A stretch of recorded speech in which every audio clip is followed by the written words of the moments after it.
Taisia Cruz Parcero es licenciada en Derecho por la Universidad Nacional Autónoma de México y especialista en Derecho Penal por el Instituto de Ciencias Penales. A lo largo de su trayectoria, se ha especializado en diversas áreas como justicia federal para adolescentes, delincuencia organizada, justicia oral y juicio de amparo, entre otros. Su labor jurisdiccional la ha complementado con la docencia, la investigación y la publicación de varios artículos. En su paso por el Poder Judicial, se ha desempeñado como oficial judicial, actuaria judicial, secretaria de juzgado, jueza de distrito y magistrada. Actualmente, la magistrada Taisia Cruz Parcero es titular del Instituto Federal de Defensoría Pública, cargo que ocupa desde el 1 de febrero de 2023.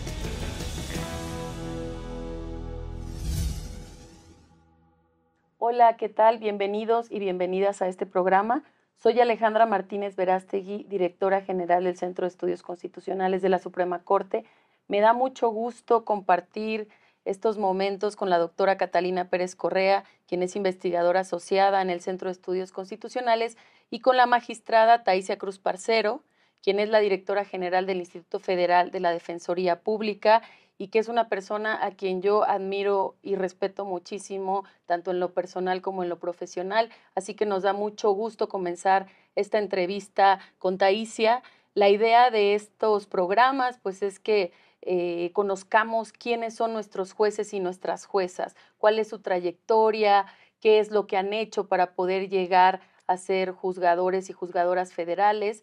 Entonces, vamos a comenzar precisamente con Taisia, a quien le agradezco muchísimo por estar aquí con nosotras. Gracias a ti, Ale. Gracias, Catalina. No, pues gracias por el tiempo y no sé si puedes empezar contándonos un poquito de dónde eres, de qué parte de México eres, si naciste aquí en la Ciudad de México, dónde estudiaste Derecho, por qué decidiste estudiar Derecho. Yo soy chilanga, soy de la Ciudad de México, mi papá y mi mamá igual son de aquí. Y bueno, también quiero mencionar, porque además es un tema que ha estado ahí como en el aire, yo estudié siempre en escuelas públicas e igualmente en la Facultad de Derecho de la Universidad Nacional. Y tal vez como en la prepa ya tenía muy claro que quería estudiar Derecho. No sé, estos temas que tal vez desde muy niña empiezas a cuestionar y a indignarte con las injusticias y a querer que te expliquen por qué está pasando esto que tú consideras que no es correcto. Entonces, no sé, digamos que se fue dando de manera muy natural, no había abogados, o sea, ni mi papá y mi mamá son historiadores los dos. Entonces, bueno, digamos que fue así como algo muy, muy mío decir derecho y nunca me cuestioné otra posibilidad. ¿Y saliste de la licenciatura y dijiste yo voy a ser juez? ¿O cómo fue que llegaste al Poder Judicial? No, fíjate que eso fue, me gusta contarlo porque cuando ya estaba yo en quinto semestre, digamos que ya todo el mundo se iba a trabajar, que a la notaría, que al corporativo, y a mí como que eso pues no me llamaba la atención y pude llegar a un juzgado en el federal, a un juzgado que entonces era de amparo y de proceso penal, en el Reclusorio Sur.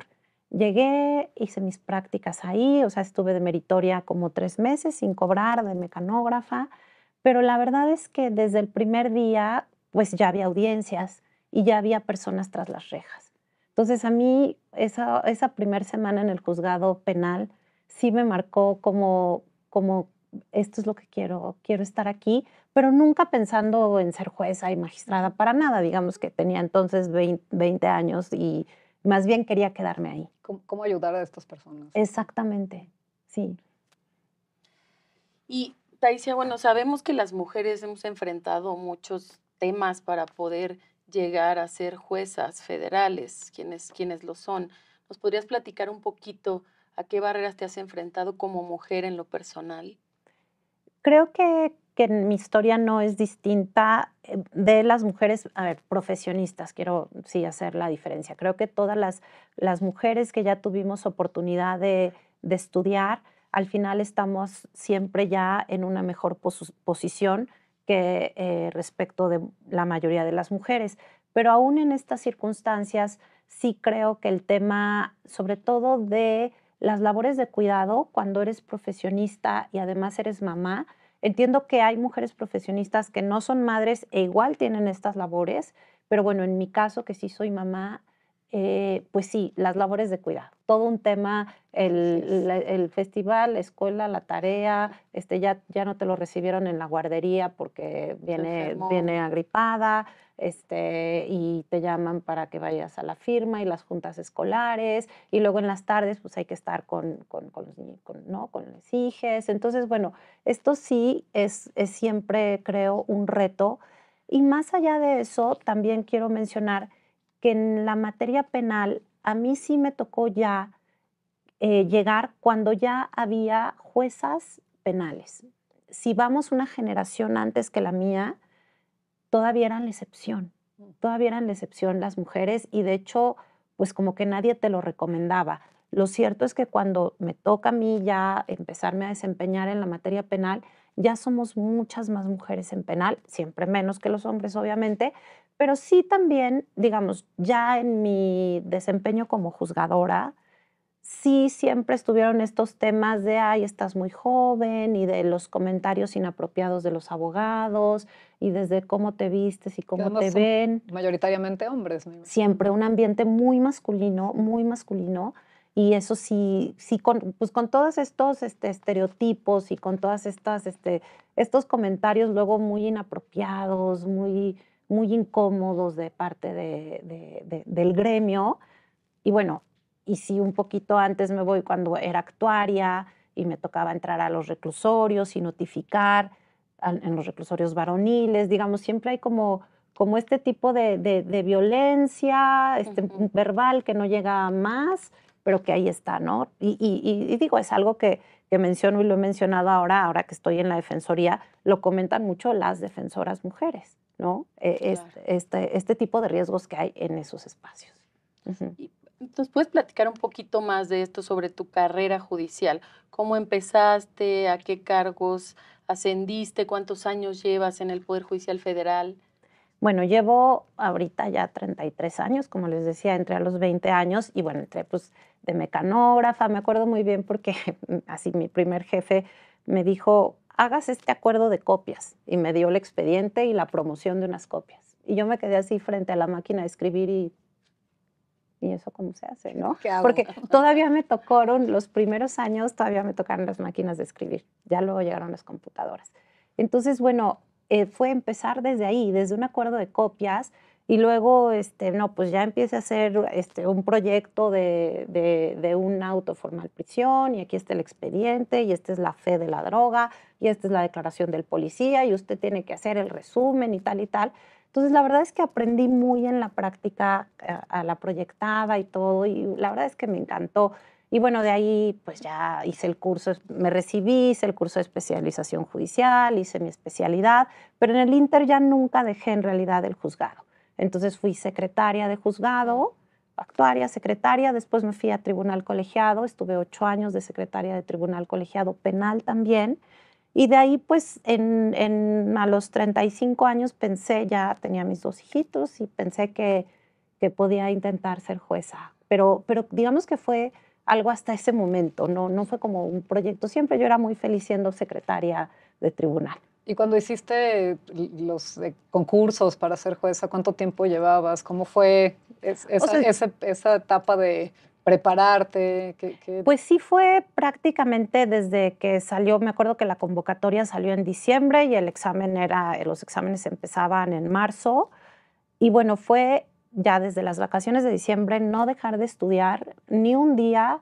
Y bueno, con el trabajo, los niños, todo, ahí sí tuve como ayudas de mi esposo, de mi mamá, de mi hermana, de ahora sí necesito dedicarme a esto. Y bueno, en la medida de lo posible siempre me dediqué así de 24/7 al trabajo y estudiar, ¿no? Entonces, y la verdad es que me fue bien. A mi primer intento fui jueza y 8 años después también sentí que ya las guardias en el juzgado penal son pesadas, sí, sábados y domingos me tocaba estar ahí. ¿Nos puedes contar un poco cómo qué es estar ahí en esas guardias? ¿Qué implica? ¿Qué trabajo estás haciendo? Pues es que en materia penal siempre hay el tema de los términos, porque tienen que ver con la libertad de las personas. Entonces, Bueno, ¿les puedes explicar a quienes nos escuchan que Claro. quizás no saben bien qué? Sí, a ver, si te llevan una persona detenida, una persona que fue encontrada, digamos, con droga, la llevan 48 horas ante el Ministerio Público y luego ante el juez o la jueza.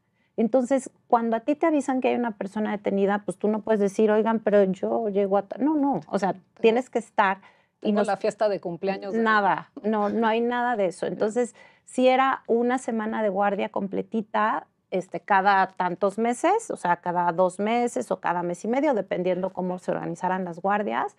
Y bueno, la semana de guardia era empezar el lunes, se supone hasta el domingo, pero luego decíamos como lo que queda de la guardia o del turno. Y no, pues ya te echabas 2 semanas, porque si te llegaba el asunto de antes, a mí me tocó el proceso escrito todavía.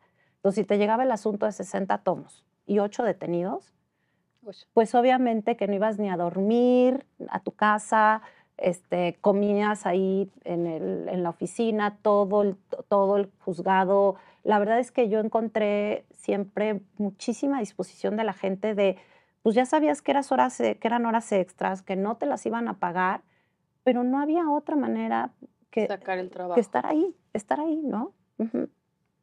Sí, y bueno, esto fueron 8 años, los mejores como juzgadora. Creo que no hay mejor experiencia que ser jueza, pero sí llegó un momento en que sentí que personalmente ya era, Muy costoso. ya había que dar un paso distinto y concursé para ser magistrada penal y también, bueno, me tocó concurso mixto, pero me fue bien. Uh-huh. Pues sí, suena una experiencia dura. Y en eso también, como, no sé si nos puedes contar, me imagino que te has encontrado a lo largo de tu carrera gente muy interesante, gente que quizás no te agrada, pero experiencias buenas, experiencias malas. ¿Nos podrías contar como una experiencia que te marcó en tu carrera judicial? Digo, seguro tienes muchas, pero ya sea positiva, negativa, que te hizo pensar como, no sé, algo que fue significativo, que te movió en tu experiencia y a lo largo de tu carrera judicial. Sí, siempre insisto, esta parte a mí de ver a las personas en prisión, siempre fue para mí algo, digamos, doloroso. Siempre sentí como mucha empatía respecto de esa situación y de que llegaba la mamá al juzgado a preguntar por el hijo, por la hija, la familia, etcétera. Entonces, este tema de las personas encarceladas es como paradójico porque creo que es lo que no debe pasar y a eso me he dedicado, ¿no?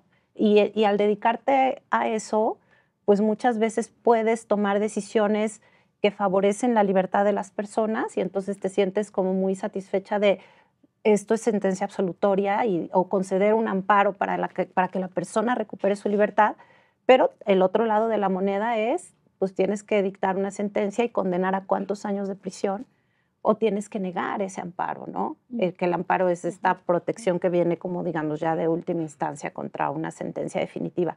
Entonces, bueno, pues en este escenario, que es el escenario del proceso penal, pues siempre hay historias conmovedoras, historias muy dolorosas y en el juzgado, como les digo, pues me tocó desde el señor que secuestró al avión porque quería dar un mensaje al presidente Calderón y si no estaba él, pues iba a hacer estallar una bomba, que al final ni era una bomba, pero bueno, pues sí, el avión se desvió y tal, y era un pastor que daba mensajes y tal. Entonces fue un caso muy interesante.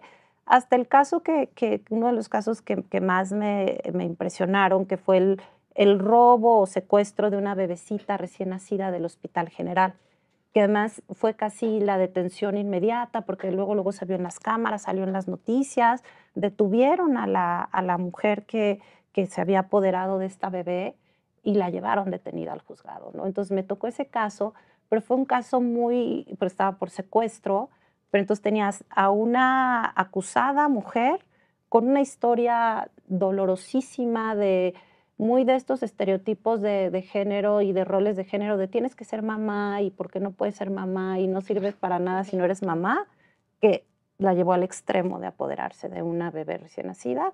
Y por el otro lado, a la mamá de la bebecita, con el dolor y el trauma que le generó que le hubieran arrebatado a su bebé, ¿no? Dolor. Entonces, ese tipo de historias. Y bueno, y también tenías a ver, me tocó tomarle por declaración preparatoria al Chapo Guzmán, ¿no? Wow. O sea, entonces tienes así como, por eso siempre digo que los mejores años como juzgadora son cuando estás ahí, ¿no? Con la gente, en este contacto. Con más contacto con Con las más personas. contacto y insisto, y con la parte, pues con la parte que hay siempre detrás del delito, que es la historia de las personas, que a ver, con todo lo bueno que trajo el nuevo modelo de proceso penal acusatorio, creo que el anterior sistema sí te daba la posibilidad, salvo que quisieras ser jueza de escritorio y no salir nunca, pero si salías, si estabas en las audiencias, sí te daba más contacto con las personas. ¿Por anterior sistema te refieres? Bueno, es que desde 2016 Ajá. estamos en los juicios orales, lo que conocemos como los juicios orales, pero antes se llamaba un sistema mixto o escrito, porque en realidad todo digamos, las declaraciones, las pruebas, todo quedaba por escrito y lo que tenías eran expedientes y entonces dictabas la sentencia no en la audiencia, sino ya te llevabas tu expediente al escritorio y se redactaba la sentencia. Digamos que, bueno, entre muchas otras diferencias, pero al final, pues tú tenías a las personas, a veces estaban en libertad y llegaban ahí a los escritorios y eso, pero si estaban tras la reja, pues tú te tenías que acercar a hablar con ellas, porque si no, no se grababa nada, entonces no es que había micrófonos ni nada. Entonces tú tenías un contacto muy directo con todas las partes. Eso creo que es distinto. Digo, a ver, por eso se cambió de modelo, porque ahora estás en el estrado a una distancia considerable de las partes, no puedes tener este contacto, ¿no? Entonces, digamos que creo que luego todo tiene sus pros y sus contras, ¿no? Uh-huh. Oye, perdón, ¿quieres tú? No, nada más, a ver, pues estamos inmersos en esta reforma judicial que quizás podemos, no sé, hablar de un nuevo sistema nuevamente, pero ahora que decías lo del Chapo Guzmán, hace unos días hablábamos en el seminario sobre jueces sin rostro. Yo te quería preguntar, ahora que decías de ser juez en el caso del Chapo, si alguna vez sentiste temor, si sentiste como miedo de estar, pues, ser responsable de lo que quedara ahí en los escritos, y también preguntarte si tú crees que pues, las medidas que hoy se están adoptando para proteger a los jueces pueden ser útiles para proteger a los jueces, que sí entiendo que haya mucha gente que tenga miedo de ser juzgadora en el contexto mexicano actual.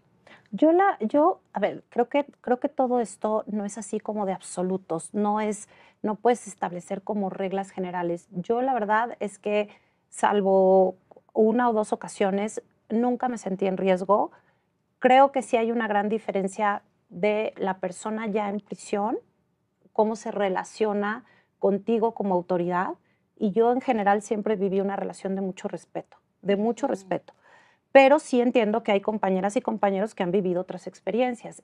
Pero me parece que la manera de atender esto, pues es como se atiende actualmente, es con estos análisis de riesgo, con la asignación de personal de seguridad, con la asignación de un autoblindado. Creo que hay otros mecanismos que hasta hoy han sido en general efectivos para proteger la seguridad de jueces y juezas, pero de ahí a pasar a medidas, digamos, ya que me parecen, digamos, muy incompatibles con la transparencia, con la publicidad, con esta idea de diálogo democrático y de apertura de los procesos penales, de poner a jueces y a juezas con la cabeza tapada o con la imagen difuminada en una pantalla. Creo que no hay proporcionalidad entre la medida y lo que se busca, ¿no? Uh-huh. Oye, y ahora que nos has contado un poco de tu larga trayectoria, tienes muchísima experiencia en los distintos niveles de la carrera judicial. ¿Tú qué características crees que debe tener una buena jueza, un buen juez? Y si crees o no que sea tan importante la experiencia previa a ser juzgadora, ¿no? ¿A ti cómo eso te ha impactado? ¿Y qué crees, si tú definieras a una buena jueza, cómo la definirías? Gracias por la pregunta, Ale. La verdad es que yo sí creo, y porque además pues en mi experiencia sería muy absurdo que no creyera en esto, yo sí creo que para llegar a ser juez, jueza, magistrado, magistrada, creo que sí tendrías que haber pasado, no sé cuánto tiempo, pero un buen tiempo en este día a día de lo que es un juzgado, de lo que es un tribunal. Ese día a día, te digo, te explica muchísimas cosas que no te explica la escuela, te da la sensibilidad de lo que es la atención a las personas, de lo que es darles un buen servicio, porque al final somos servidoras públicas. Entonces, como esta idea, esta convicción, esta vocación de me debo a las personas, me gusta servir, no importa si no dormí, no importa si no pude, como decía Cata, no pude ir a la fiesta a la que tenía que ir porque tenía que resolver esto. Creo que eso solo se adquiere empezando un poco. A ver, no digo que todo el mundo tenga que empezar de mecanógrafo, pero sí empezando en las categorías primeras de la carrera judicial, porque esto es lo que te da a conocer cuál es el trabajo del día a día. Y creo que a partir de esto, pensar en, bueno, ¿cómo puede ser un buen juez, una buena jueza? Yo sí creo, primero, que es de una responsabilidad que tiene que ver con tu preparación. No necesariamente con los títulos académicos, porque muchas personas pueden tener muchos títulos académicos y no necesariamente tener la responsabilidad de cada caso es importante, cada caso, además siempre hay casos novedosos, esto de que ya llegué y ya sé todo es lo más falso del mundo. Siempre tienes que estar preparándote, tienes que cuestionarte, siempre cuestionarte si tú tienes la razón o si hay otra mejor razón, ¿no? Y creo que esta honestidad intelectual de saber que no tienes tú la razón, que tienes que dudar de tus decisiones, cuestionarte mucho. Y la otra cosa es que, pues creo, tienes que ser básicamente una buena persona. Yo sí creo que tiene que haber como una correspondencia entre lo que tú eres en tu vida familiar, en tu vida social, con tu desempeño como juzgadora. Creo que tiene que haber como estos valores que tienen que ver con los valores que al final tienes que defender como juzgador o juzgadora y que pues, tienen que ver con la justicia, con los valores democráticos, con la igualdad, con la no discriminación. O sea, no creo que tú puedas decir que eres una buena jueza si vas por la vida maltratando gente en tu propio tribunal, ¿no? Por ejemplo. Y en ese sentido, ¿qué ha significado para ti esta ruptura de la carrera judicial con estos cambios de la reforma? ¿Qué ha significado en tu vida? No sé si nos quieres compartir un poco esa parte. A ver, esto es muy doloroso. La verdad es que yo sí creo que la carrera judicial, que el Poder Judicial de la Federación es una de las mejores instituciones que tiene el país, con todos los retos, con todo lo que había que mejorar, con todo lo que había que reflexionar, pero de ahí a demoler una institución entera y demolerla porque al final, cuando nos están corriendo aproximadamente a 1,600 personas juzgadoras y cuando están acabando con la carrera judicial, por más que digan que no, la carrera judicial era eso, era formarte desde los primeros eslabones para que si tu aspiración personal, si tu vida familiar te daba la oportunidad, pues tener un concurso, digamos, en condiciones equitativas, en donde tú pudieras tener ese cargo mediante tu propio mérito, ¿no? Entonces creo que acabar con todo esto, y lo peor de todo, siempre lo digo, son estos dos temas, más allá de la afectación personal, que es dolorosísimo, es además acabar con lo que es tu proyecto de vida. En mi caso, que llevo 33 años acá, puedo decir, bueno, es un proyecto de vida realizado. Digamos, yo había pensado todavía estar por acá unos 10 años y luego ya pensar en el retiro, pero tenemos compañeros y compañeras juezas que apenas iban empezando, que digamos iban arrancando su carrera profesional como juzgadores y ya todos nos vamos a la calle. Me parece que esto, más allá y además de lo personal, es gravísimo para el país. O sea, es gravísimo para los derechos de las personas. Creo que tenías un poder judicial muy profesionalizado, muy controlado en muchos sentidos y creo que esto va a ser un déficit en términos, insisto, de derechos y en términos de democracia. Y eso pues, es terrible. No, a ver, yo creo que coincidimos en mucho de eso. Yo ahí te quería como empujar un poquito y ahora que te preguntaba, Ale, como qué significa ser una buena juez, qué características. A ver, sí, cuando ves encuestas y demás, sí aparece como, pues, pocas personas tienen contacto con el Poder Judicial Federal, quizás generan en general poca confianza.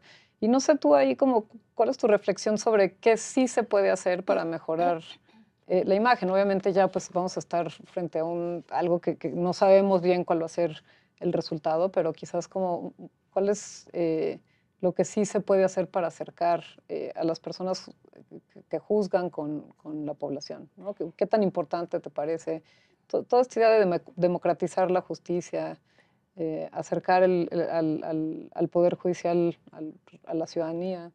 Sí, mira, yo creo que, a ver, tienes ahí todo un tema bien importante, pero que creo que se sobredimensiona en un sentido. En realidad, el porcentaje de personas que tienen contacto con el sistema de justicia es mínimo. Ujú. Es mínimo. Y es muy difícil acercar lo que tú haces cuando la gente no tiene un problema, Claro. digamos, judicial, ¿no?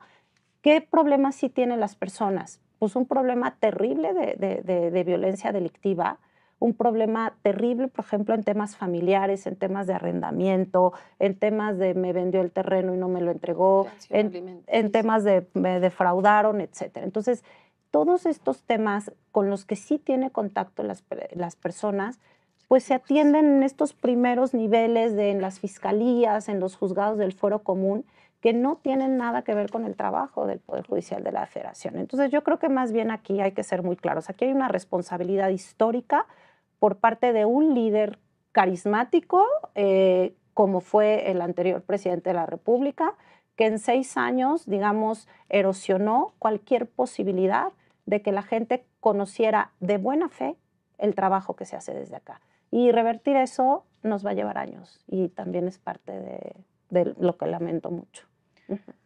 Pues sí, son muchos años de trabajo. Tú sales del Poder Judicial después de 30 años y toda esta experiencia que estás contando. Yo no sé si quieres compartir una reflexión, o Ale, no sé si tú tienes. Sí, no, pues agradecerte, darte las gracias, Taisia, de verdad, ha sido, escucharte ha sido de verdad un placer como siempre, pero sobre todo poder conocer de primera mano cuál ha sido tu experiencia y cómo estás viviendo lo que está ocurriendo. Te agradecemos de verdad mucho por habernos acompañado.